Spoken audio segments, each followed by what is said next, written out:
Well, good morning and welcome to this Hub 24 webinar covering the advisor's best interests duty.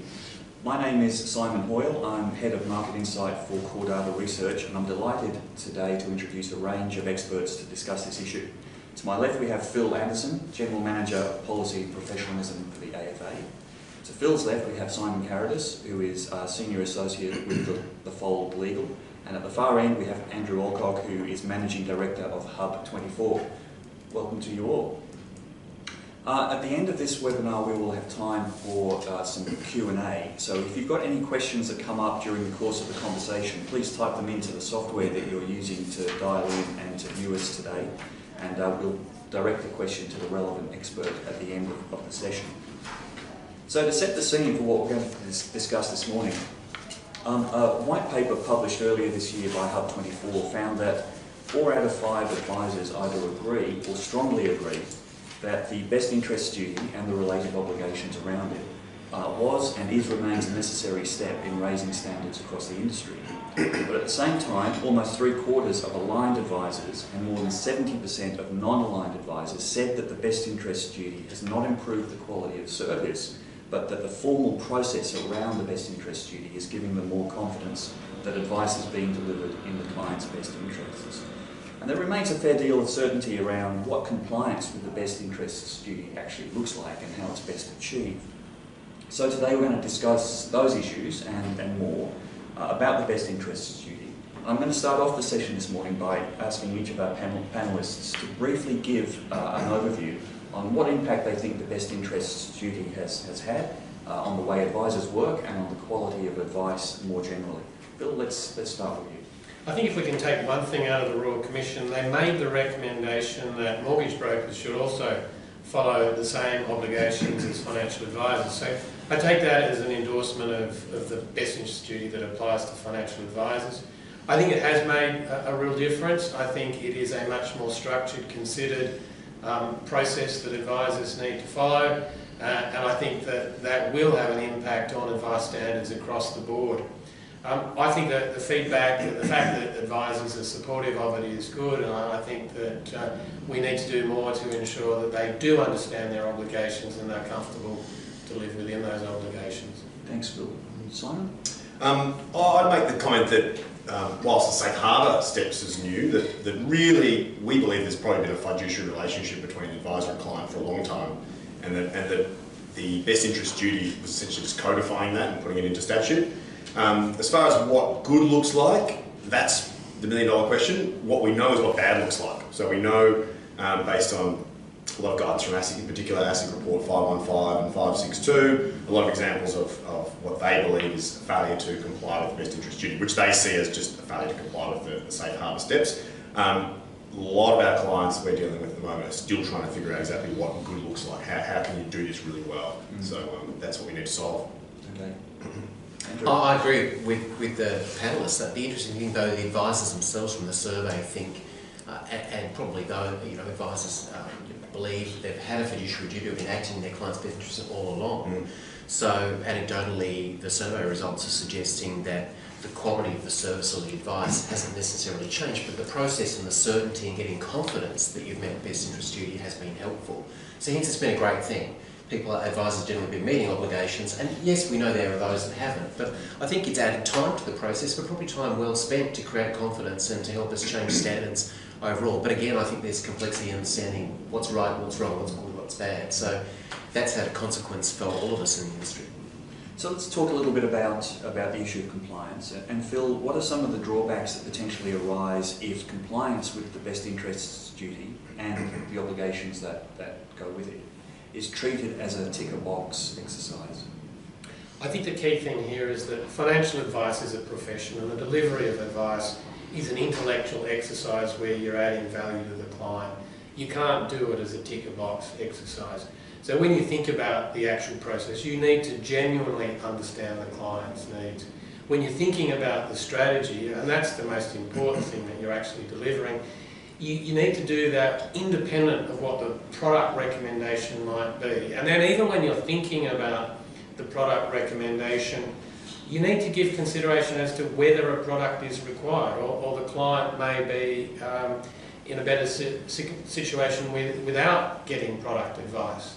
So what's really important is that this is a genuine exercise that people go through. It's not a ticker box, it's not one size fits all, and really the core thing is the strategy, coming up with the strategy, and that really needs to align to the client's needs. So two clear and discrete steps, a strategy step and a product consideration as a separate exercise.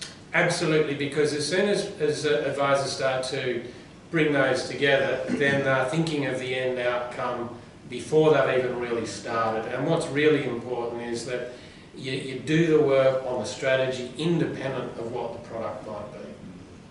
Simon, what are your views on this? Yeah, I agree, and especially in the terms of strategy first. I think not all advisors, but in the past, I'm talking about going back a long time, there probably was a view in some organisations that it was product first. You know, we'll move the client into our preferred product.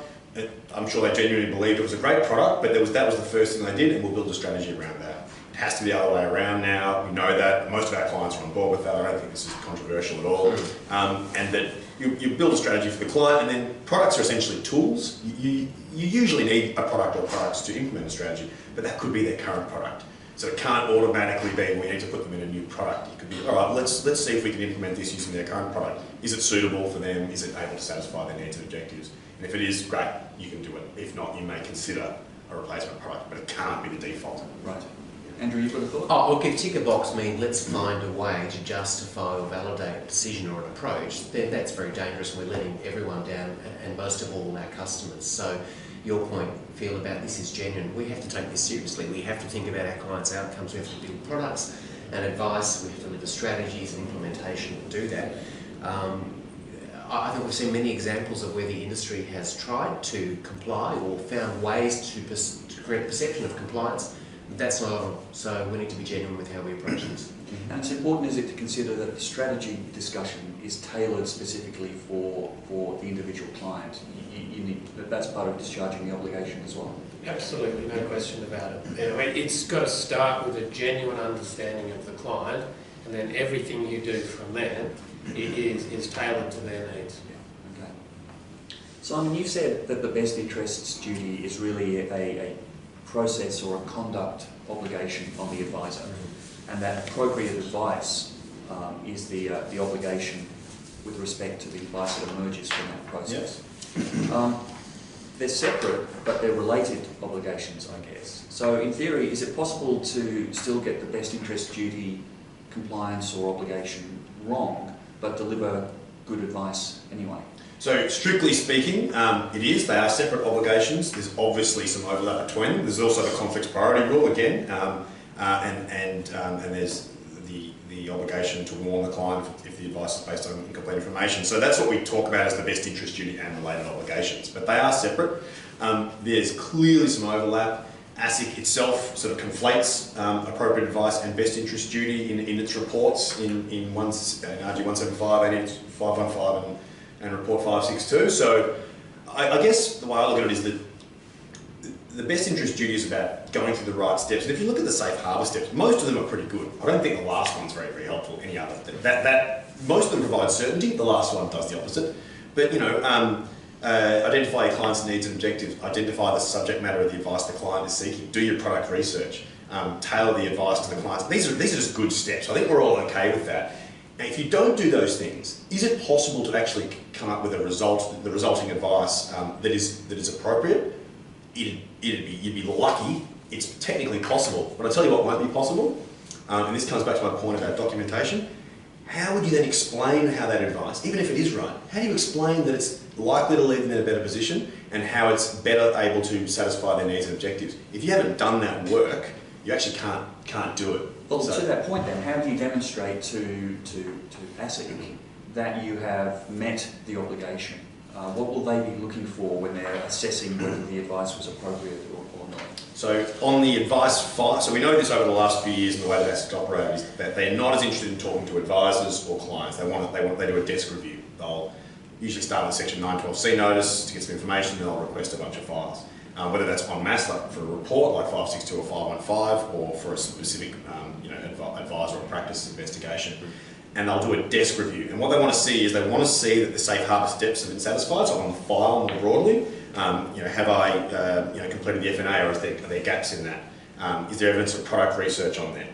And if they don't see that that's on the file, they will call that a failure of best interest duty, which is why that failure rate in section in report 562 was so high. It's 75%. It wasn't bad advice or bad client outcomes. It was a failure for to document compliance with best interests. So how do you walk that line then between documenting it accurately and appropriately and avoiding the ticker box approach to compliance? Well, I think the first step is the intellectual step. The second step is the documentation of it. ASIC have a class order that requires you to document the reasons why you think you're meeting the obligations, and people need to be very aware of that class order, because if they're not documenting it, then they're in breach of that class order. Yeah, it is a legal obligation too. We often describe to our clients that unfortunately, if your documentation's not right, you're sort of guilty until proven innocent. And they can say, oh, well, that's not right. Well, actually it is, because you've got this obligation. The instrument changes section 912G of the Act, which essentially requires you to have that documentation to evidence your compliance with the best interest duty. So if you don't do it, you are guilty. So documentation is key. Yeah. So it's a common refrain, and an understandable refrain, that the best interest duty and other issues as well are just increasing the compliance burden on advisors.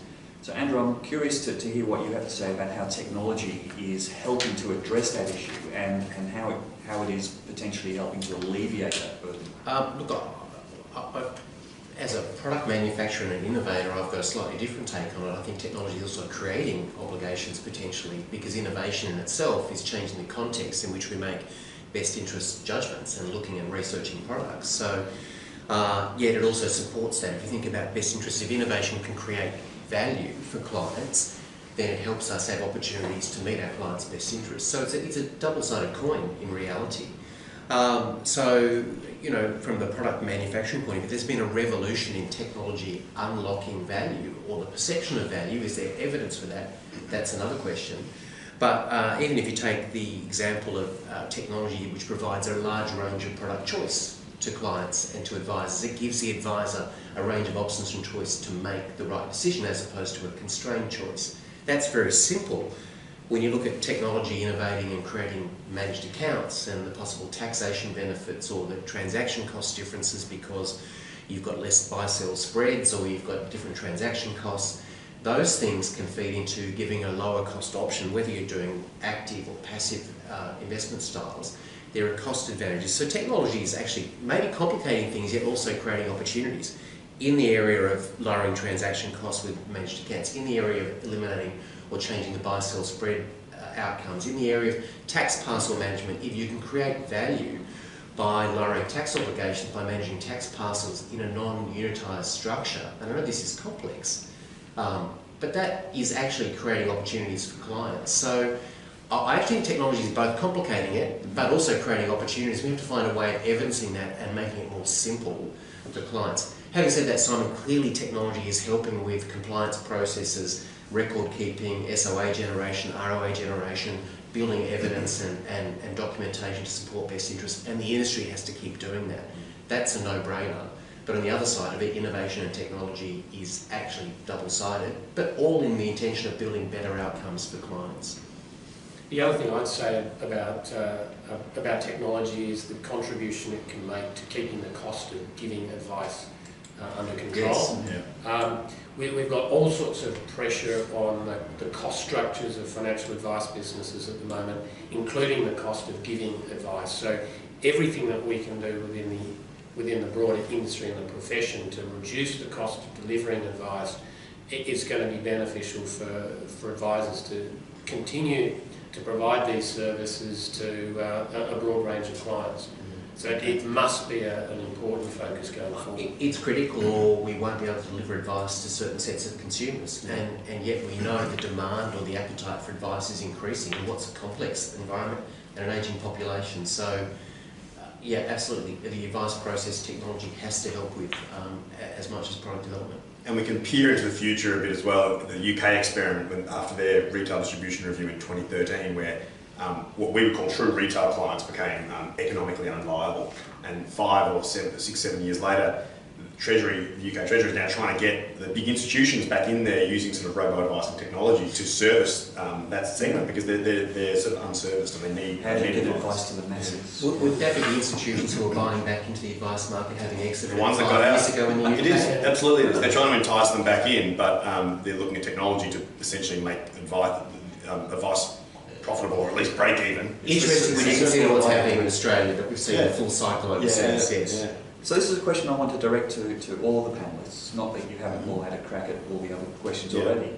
But if a recommendation of the Royal Commission gets up, which is to, down the track, review and potentially remove the safe harbour provision of the best interest duty, that gets up, what impact do we think that's going to have on the delivery of advice and the way advisors go about the process? So we were quite surprised with that recommendation. It was interesting to see that it was the only contributor that made that recommendation or that suggestion was ISA.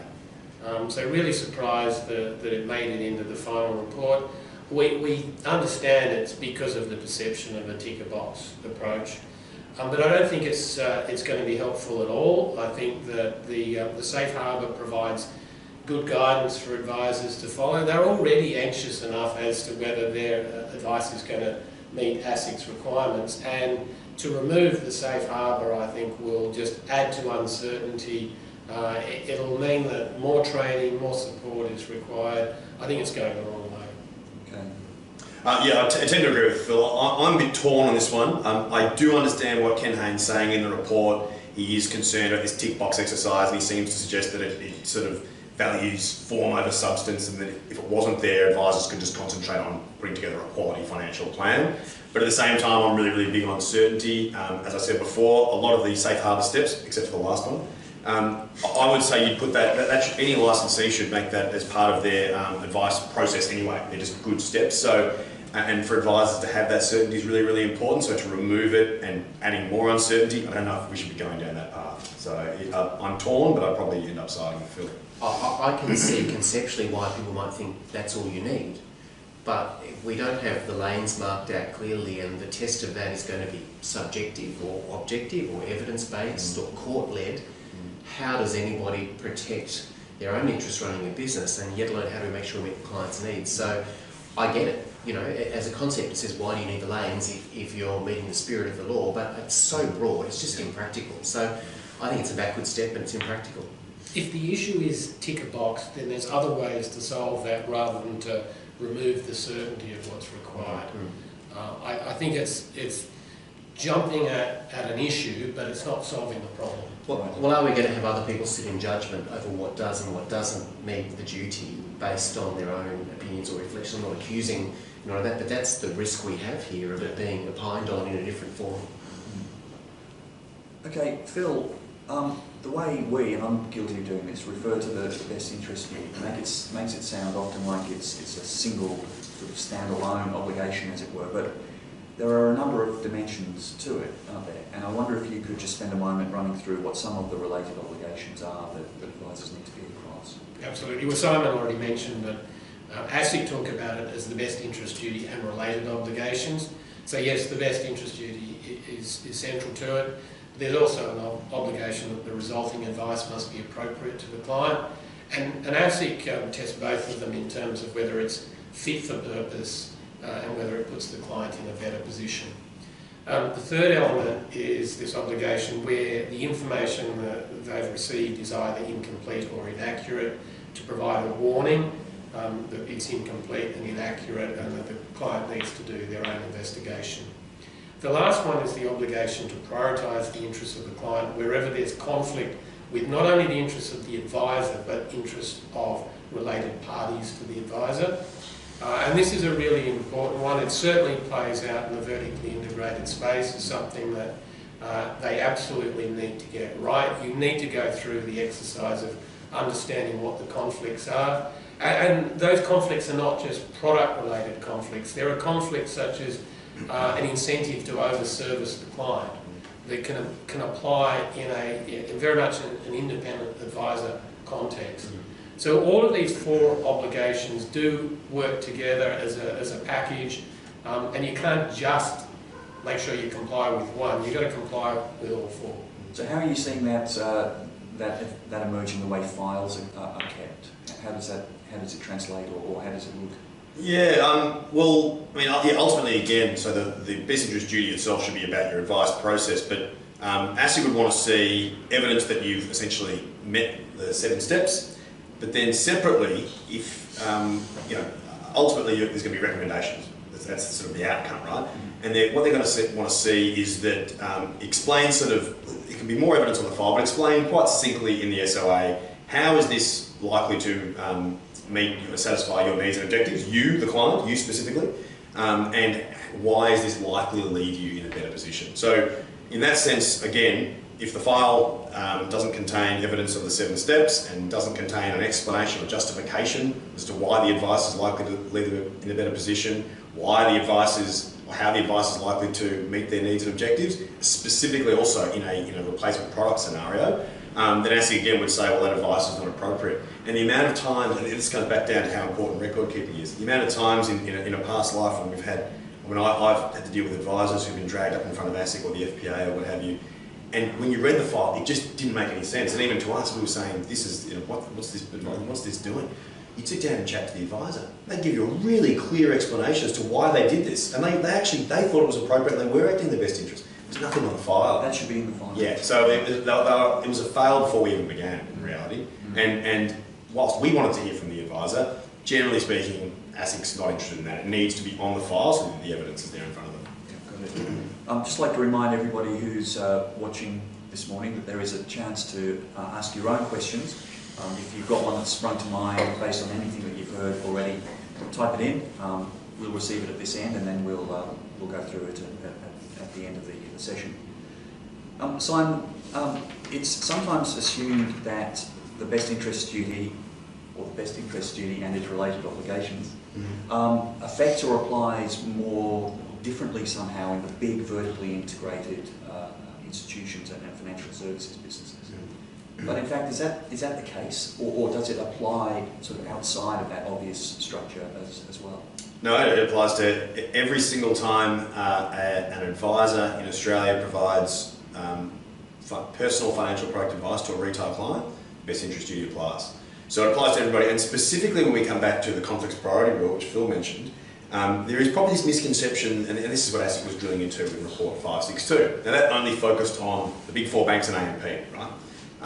So there's probably this misconception, that's the vertical integration issue over there, they've got a conflict issue, but the rest of the small and medium-sized businesses don't. Well, that's actually not true at all, because a lot of small and medium-sized businesses might use a white label sort of SMA or MDA solution, right? For good reason, they believe in it, they think it's good for their clients, but the worst thing that can happen is to not know that you've got a conflict.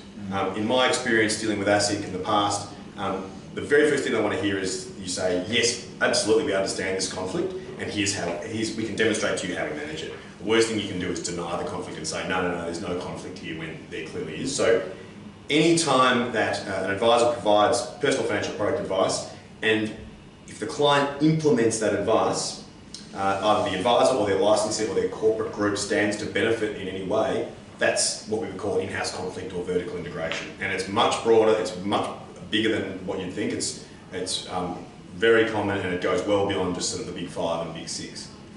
And we provide a lot of advice to our clients on how to manage it. Are there sort of essentially 2 steps to the product recommendation piece then? An assessment of the client's existing product and whether or not it's appropriate, and then a clear demonstration that a potential replacement product is a better alternative.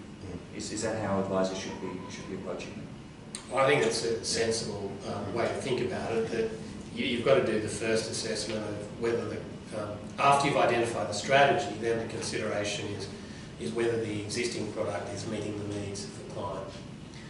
And if it's not, then it's appropriate to consider alternative products. And so there's a bit of a danger if the process of the advice business is to say everybody who comes through the door goes into our product. That leads to some issues, doesn't it? Look, some businesses they only want to work with their sort of in-house product, whether it's a managed account, SMA, MDA, what have you. But what that means is that you need to say no to a lot of clients. You don't have to service clients in external products if you don't want to, but you can't just automatically put every client that walks into the door into your in-house product. again, you should really start with strategy and then consider whether you can implement that strategy through their existing product. You have to research their existing product in any event. If their existing product is actually satisfying their needs and objectives really well, it's going to be pretty difficult to justify a switch.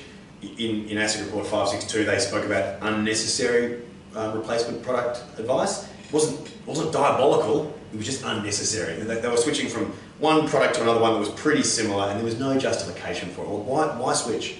What's wrong with their current product? The strategy could be implemented through the current product. So the default always has to be to stay there unless there's a really good justification to move them to another product. I see. Andrew, what consideration do you think advisors need to give to not only technology that is currently available, but technology that may be available in future when they're considering the best interests obligations? Look, it's a moving feast. I think absolutely there are, arguably I would say today there are newer products at lower prices with better features, so it's potentially a win-win, and there is an opportunity for clients to benefit and an opportunity for an advisor to easily demonstrate why those benefits are going to help the client. So that's today's climate. At the same time, we are seeing the rise of new products all the time, and so if your obligation is to look at what's available and what the client needs, if you don't know what's out there, how do you do that? So I think again it's a bit of both. You've got to know what's out there in the marketplace, you've got to know what value it can deliver, you've got to weigh up value and benefits with price. You've got to make sure that if you go for the lowest price option, it's not offsetting, it's not being more than offset by the potential benefits. But again, you need evidence for that, and I think the whole industry needs to think more clearly about that. So I'm sort of blending a few things together, but we would talk about how we create value, and our platform at Hub24 potentially creates value through some of the things we mentioned earlier. But the industry needs to have evidence of that and to make it simple so that clients can understand that. So is meeting best interests about the context we're in today? I absolutely think technology is actually challenging that, because in 6 months' time products may have different features and benefits that may change how you view best interests. But are those benefits and differences significant enough that you'd make a product change? So I think it's fairly circular and it's complex. But if innovation and advice and advisors linking together with investment managers and product manufacturers and platforms can deliver better outcomes for clients, even though this is confusing, why would we go there? And so I think it is a moving feast, and there's some challenges in that.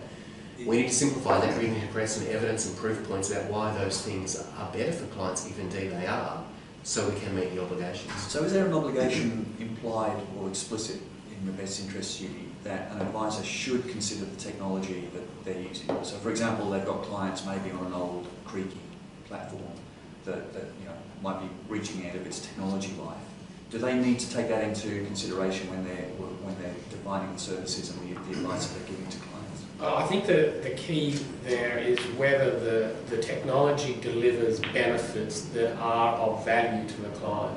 If they are just of value to the advisor, then the argument falls apart. Yeah. But if there's stuff, new products that offer features that the clients genuinely want, then the advisors need to pay attention to that. And if that means that they are making a recommendation to take a product that is not the lowest cost product, as long as it's justified by genuine benefits that the client wants, then that's fine. Yeah. Every client's different. Some clients will be really into the various product features and they want a portal, they want certain types of reporting. Other clients won't care. So it's not really a one-size-fits-all. Other thing is, it is not and never has been about just finding the cheapest product. Mm-hmm. Even ASIC includes in their guidance an example where there's appropriate advice to recommend a replacement product in a scenario that's 10 basis points, so it's only a small difference, but 10 basis points more expensive, where the client has come out and said, I don't like the reporting that my product provides, I can't follow it, I want to be able to follow it on a more regular basis, and the advisor does their research and follows the best interest duty and finds a product that's slightly more expensive but provides much better reporting and much better access. And in ASIC's example, that's appropriate advice. Of course, if the client hadn't said that, this is important to me, I value this, and the advisor had recommended the same switch, it probably would have been inappropriate. So it comes down to the fact that this client has come in saying, I don't like this, I want this, and the advisor has solved that problem for that client. you can't recommend, you can't have a client who comes to you and you recommend a particular product because it's got an extensive range of investment options, but then put them in a single multi-manager, multi-sector fund. Yeah, okay. So there's some, you see that from time to time. The arguments don't actually align with what the client said they want. Yeah, I see what you're saying. Yeah. Okay, we've got a few minutes at the end now to take some questions that have come in. I'll direct these to whoever's going to be best to answer it. We've got a question here from Janelle. The question is, what's the real impetus for change here, and do advisors still have time to be thinking about what they need to do to comply with the best interests and obligations? It's too late for that, isn't it? Do they have time? They better, because they have to. And it's been in law since 2013. So yeah, right. I think Andrew mentioned before. In our view, the fiduciary obligation to act in the best interests of your client has been around well before 2013, and most advisors sort of agree with that and say we've always acted in the best interests of our client. So the safe harbour is new. Again, most of those steps, a good advisor would say, I always do my product research, I always capture the client's needs and objectives. So whether some advisors might say, well, I don't need to change because I'm already complying. But what we do know is, at least from sort of mid-2018 backwards, a lot of advisors weren't complying, or at least weren't properly documenting their compliance with interest due. So if it just is, maybe for some firms it's just about getting better at actually documenting and capturing your process, so that if ASIC ever comes and takes a look, they can actually see it's all spelled out for them. ASIC can close the file and move on to somebody else. Got it. Right, now this is where I have to change glasses so I can read that screen. If a replacement product has all the features, but the rate of return 3 years later is less than the fund they came from, what issues does that potentially throw up? Well, I don't think that the obligation is on the advisor to predict the return, and they're not going to be assessed retrospectively. So look, if your advice is sound at the time, and you've documented it and you've got a reasonable basis, you've got clear basis to making that recommendation, and it's not going to be assessed because of an investment performance 3 years later. Okay, so ASIC won't be looking at what the result of the advice was necessarily, just that the inputs, the process, the record keeping, the documentation, the technology that supports it was appropriate when the advice was given. No, ASIC won't look at it 5 years later and say, well, hang on, this fund performed better than that fund. Right. It's just they have to have a clear justification at that point in time that it's likely to leave the client in a better position, which is why it's so important to explain it. The fund itself may not perform well over the next 3 years, but if it's clear in the SOI, that's like contemporaneous, really good evidence that the advisor had a really good justification as to why they thought this product would be more appropriate for the client than the other one. That's gold. And in fact, if an advisor does that, they're home free, but it hasn't been done well. Certainly hasn't been done well over the last sort of 3 or 4 years. I think it's interesting. A lot of clients are actually saying, I'd like to have ethical investments or green investments, or I don't want to own these particular stocks or companies, which is actually almost directing us to find a solution for those clients, which may actually not give them a better outcome than where they were before. However, we've met their needs or their objectives or their preferences. Yep. So it's, hindsight's always going to be a wonderful thing, but it's not going to be a predictor of compliance. At the same time, we've actually got some clients asking us to do things differently and not focus on returns as much if they meet certain objectives. Thank you. Well, okay, another question. Excuse me a second. Here we go again. Features come at a cost, as advice does. That's true. I guess the products that you choose that have features add to the cost of advice. We should do a Tony Jones here and take that as a comment rather than a question. Yeah. There's an issue here. Often, in fact very often, clients simply want us as the advisor to tell them which product is best for them. The client can't tell you what they want because they don't know what they want. What should the advisor do then? Well, I think one of the things that advisors really do need to focus on is educating their clients. So they need to come out of this process, the advice experience, understanding the decisions that they're making. So it's about informed client consent, and you'll see that the FASEA Code of Ethics is talking more and more to that. So yes, they won't have the same level of knowledge but they do need to understand the decisions that they're making, and yes, they will rely upon the guidance of the advisor to get there, but it's their decision. Okay. Part of the advisor obligation in the safe harbour steps is to make those reasonable inquiries and actually try to do a deep dive and draw out of the client, it's a bit of a psychological exercise really, draw out of the client what their concerns are, what their needs and objectives are, and even ASIC admits that scoping out whether or not certain product preferences are important to them, that can form part of that, that's fine. Some clients may not care at all, and other clients might say, actually, I hate my current product for this reason, I want these additional features, and in some cases that may justify a switch to a slightly more expensive product, but I don't think it's good enough to say, well, the client came in and had no idea what they wanted, therefore, you know, that's part of the advisor's job is to draw those things out of the client. If you've got missing information, you've got a different issue. Yeah. Right, we might make this the last question before we wrap up. Because superannuation is such a long-term investment, fees make a big difference to client outcomes at retirement. How can it be in a client's best interest to invest in a higher priced technology product versus a lower cost industry or retail fund? Who wants to take that one on? I think there's two issues. One is cost and the other one's performance, and they're not necessarily connected. It's not necessarily the case that higher cost leads to lower performance, but certainly the idea of putting someone into something that delivers more is that it can potentially deliver a higher return for the client. So it's not just about cost, it's also about performance, and that's the intellectual process that advisors need to go through to make sure that their recommendations do meet the needs of the client. It may be absolutely appropriate to choose the lower cost option, but if your client wants to be engaged and involved and there's advocacy for what you're doing and the opportunities there in a technology product, then ideally you're doing that because the client wants to, or there's benefits to be gained. So both have merit in their arguments. I personally switched, and I think that question in a lot of cases is right, but I switched recently to, in the last 2 years, to a slightly more expensive fund, my superannuation, because the insurance it was a better insurance offering and also slightly cheaper. And I felt like the performance, the outperformance was easily enough to eclipse the slightly higher fee. When you think about fees, it's negative performance really anyway. I sort of did the maths myself, and I thought I'd prefer to move over here and pay a little bit more. I get sort of better insurance coverage at a better cost compared to that other fund that I was in that was a bit cheaper. So some clients wouldn't feel that way, but I did, so I made that move. So every client's different. So that was right for you? Yeah.